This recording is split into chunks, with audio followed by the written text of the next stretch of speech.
Evening, my little angel. January is coming. Are your end of semester exams going well? I just received an email from my little love recently telling me about his exam experience. He had a bad exam and thought he could get a bad score too. But lovely, his mother didn't pressure him for things not going well. They used that as motivation to strive for the next better one. Scores are a way of recording our comprehension level in a subject when taking tests. So it has a certain level of importance, but that's not all. It marks the stage that can change in the next one if our efforts change. And a positive spirit is a broader door for good things to come. I wish all of you have a satisfactory process and results for your past exams. The first two Totto-chan episodes of January this year prepare to close the childhood journey with Tottochan. Let's do listening together. Sayonara, Sayonara, and Postscript. Tomoe burned out. It happened at night. Mio-chan, her sister Misa-chan, and their mother, who all lived in the house adjoining the school, fled to the Tomoe farm by the pointed Gyeonbasu temple and were saved. Lots of incendiary bombs dropped by the B-29 bombers fell on the railroad cars that served as schoolrooms. The school that had been the headmaster's dream was enveloped in flames. Instead of the sounds he loved so much of the children laughing and singing, the school collapsed with a fearful noise. The fire, impossible to quench, burned it down to the ground. Fire splashed up all over Chiyugaoka. Amidst it all, the headmaster stood in the road and watched Tomoe burn. He was dressed as usual in his rather shabby black three-piece suit. He stood with both hands in his jacket pockets. What kind of school shall we build next? He asked his university student son Tomoe, who stood beside him. Tomoe listened to him dumbfounded. The headmaster Kobayashi's love for children and his passion of teaching were stronger than the flames now enveloped the school. The headmaster was cheerful. Totto-chan was lying in the crowded evacuation train. Squeezing in among adults, the train was headed northeast.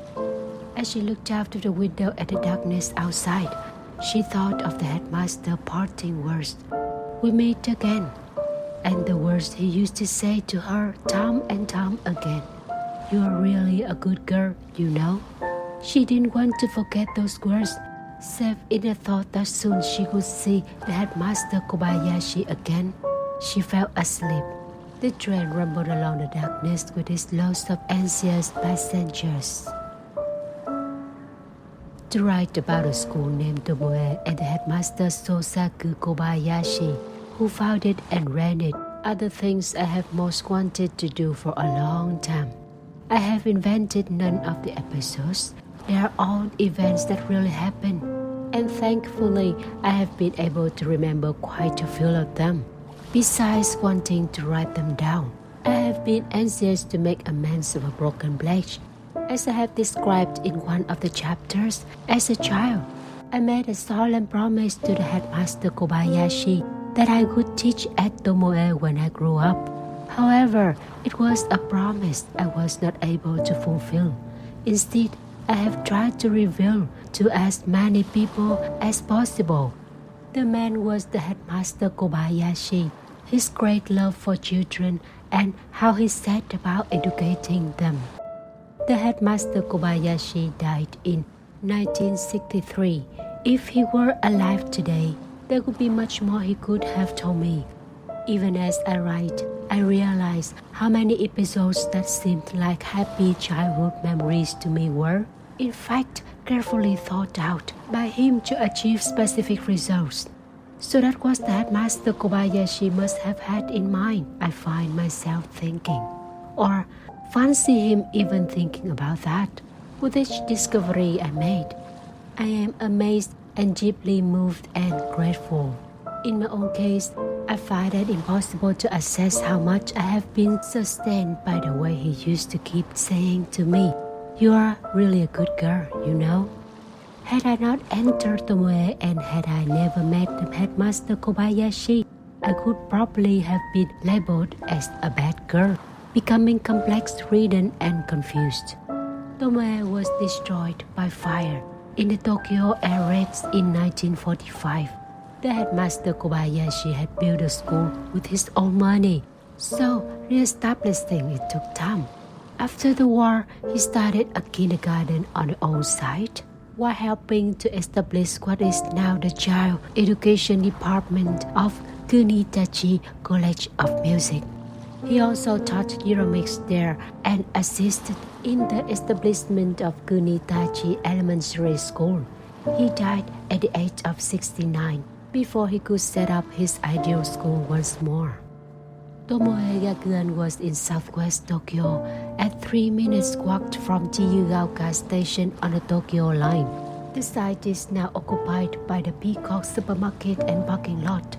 I went there the other day out of sheer nostalgia. Although I knew nothing were left of the school or its grounds, I drove slowly past the parking lot where the railroad car classroom and playground used to be. The man in charge of parking lot saw my car and called out, "You can't come in! You can't come in! We're full!" "I don't want to park," I felt like saying. "I'm just evoking memories." But he could not have understood, so I went on. But a great sadness came over me, and tears rolled down my cheeks as I sped away. I'm sure in Japan, there are fine educators, people with high ideals and a great love for children who dream of setting up ideal schools. And I know how difficult it must be to realize this dream. It took the headmaster Kobayashi years and years of study before starting Tomoe in 1937, and it burned down in 1945, so its existence were very brief. I like to believe that the period I was there, when the headmaster Kobayashi's enthusiasm was in his height, and his schemes were in full flower. But when I think how many children could have come under his care had there been no war, I am saddened at the waste. I have described the headmaster Kobayashi's educational methods in this book. He believed all children are born in innate good nature, which can be easily damaged by their environment and the wrong adult influences. He aimed to uncover their good nature and develop it so the children could grow into people with individuality. The headmaster Kobayashi valued natureness and wanted to let children's characters develop as naturally as possible. He loved nature too. His younger daughter, Mio-chan, told me her father used to take her to walks when she was small, saying, "Let's go and look for the rhythms in nature." He could lead her to a large tree and show her how the leaves and branches swayed in the breeze. He could point out the relationship between leaves, branches, and the trunk, and how the swaying of leaves differed according to whether the wind was strong or weak. They could stand still and observe things like that. And if there was no wind, they would wait patiently with upturned faces for the slightest zephyr. They observed not only the wind but rivers too. They used to go to the nearby Tama River and watch the water flowing. They never tired of doing things like that, she told me. Readers may wonder how the authorities in wartime Japan allowed such an unconventional elementary school to exist, where the studies were carried out in such an atmosphere of freedom. The headmaster Kobayashi hated publicity, and even before the war, he did not allow photographs of the school or any publicity about its unconventionality. That may have been one reason this small school of under 50 pupils escaped notice and managed to continue. Another was the headmaster Kobayashi was highly regarded at the Ministry of Education as an educator of children.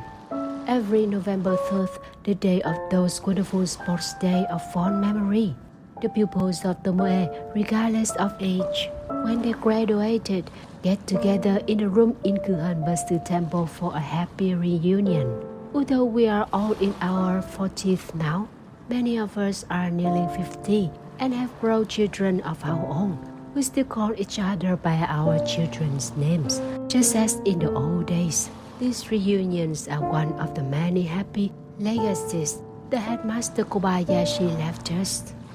It is true that I was expelled from my first elementary school. I do not remember much about that school. My mother told me about the street musicians and the desk. I found it hard to believe I had been expelled. Could I really have been as naughty as all that?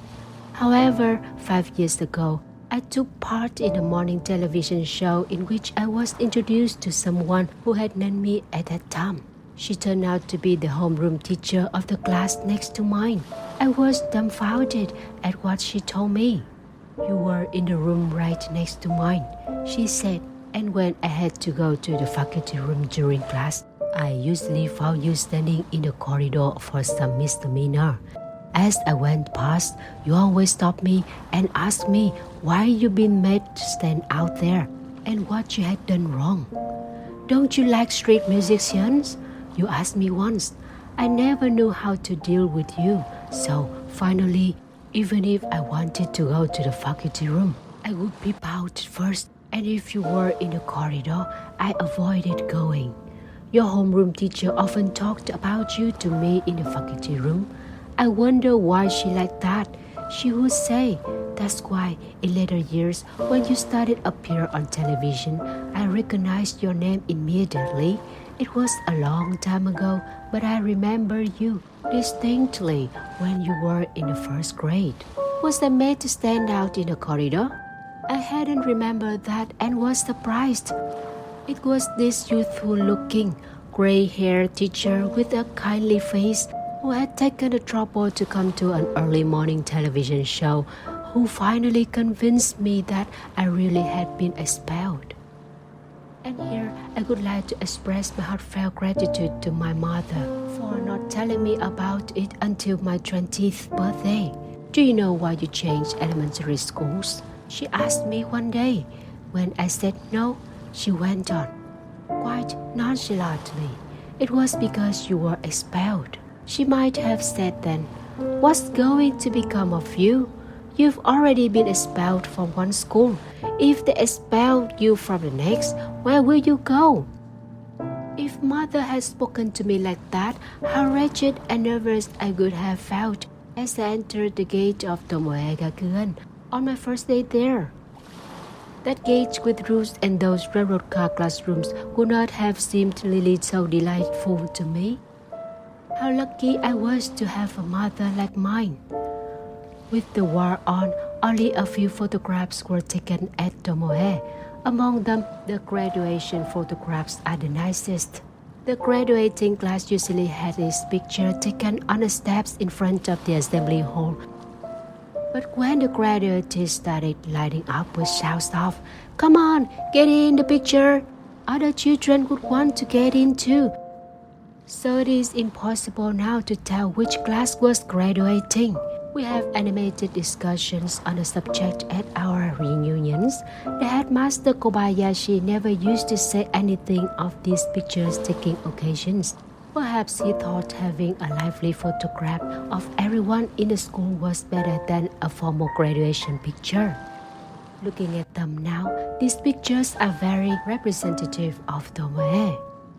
There is much more I could have written about Tomoe, but I shall be content if I made people realize how even a little girl like Totto-chan, given the right kind of adult influence, can become a person who is able to get along with others. I am pretty sure that if there were schools now like Tomoe, there would be less of violence we hear so much of today, and fewer school dropouts.